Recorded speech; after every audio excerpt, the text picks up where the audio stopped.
പരിപന്തി പിതാവെ, 2001 മരിച്ച Franciscan Capuchin സഭാംഗവും വൈദികനുമായ Armand മാധവത്തിന്റെ വിശുദ്ധ പദവിയിലേക്കുള്ള നാമകരണ നടപടികൾക്ക് പരിശുദ്ധ സിംഹാസനത്തിന്റെ ഭാഗത്തു നിന്ന് എന്തെങ്കിലും തടസ്സമുണ്ടോ എന്ന് അന്വേഷിച്ചുകൊണ്ട് വിശുദ്ധരുടെ നാമകരണ നടപടികൾക്കായുള്ള ഈ ഡിപ്പാർട്ട്മെന്റിലേക്ക് 2023 ഡിസംബർ 16 പോർട്ട്ഫോളിയോ നമ്പർ 636/2023 അങ്ങ് കത്തയച്ചിരുന്നു.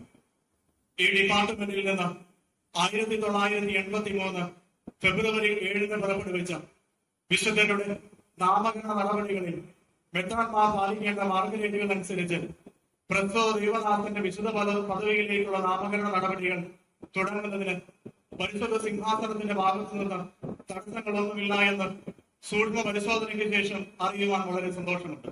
ആയതിനാൽ ആർമണ്ട് മാധവത്ത് ഇന്ന് ദൈവനാഥനെ അഭിസംബോധന ചെയ്യപ്പെടുവാൻ യോഗ്യനാണെന്ന് അറിയിക്കുന്നു. പരിശുദ്ധപിതാവ് ഫ്രാൻസിസ് മാർപ്പാപ്പ ത്രികാസ്റ്റയിലൂടെ നമ്മൾക്ക് ഏവർക്കും പ്രിയങ്കരനായ ആർമണ്ടച്ചനെ ദേവദാസ പദവിയിലേക്ക് ഉയർത്തിക്കൊണ്ടുള്ള വിജ്ഞാപനം കമലാന പിതാവും തുടർന്ന് ജിതിനച്ചനും വായിച്ച് നമ്മൾ കേൾക്കുകയുണ്ടായി.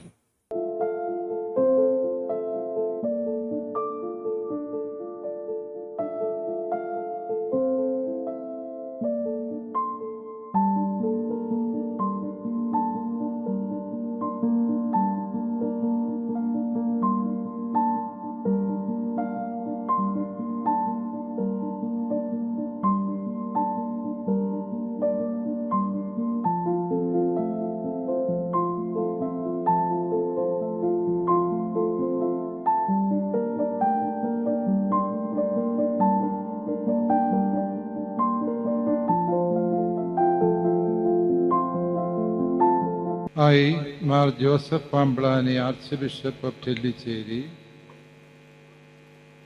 do swear to fulfill faithfully my duties for this Archdiocesan inquiry regarding the life and virtues of the servant of God, Reverend Father Armand Madhavat OFM Capuchin, and to maintain the secrecy prescribed. So help me God.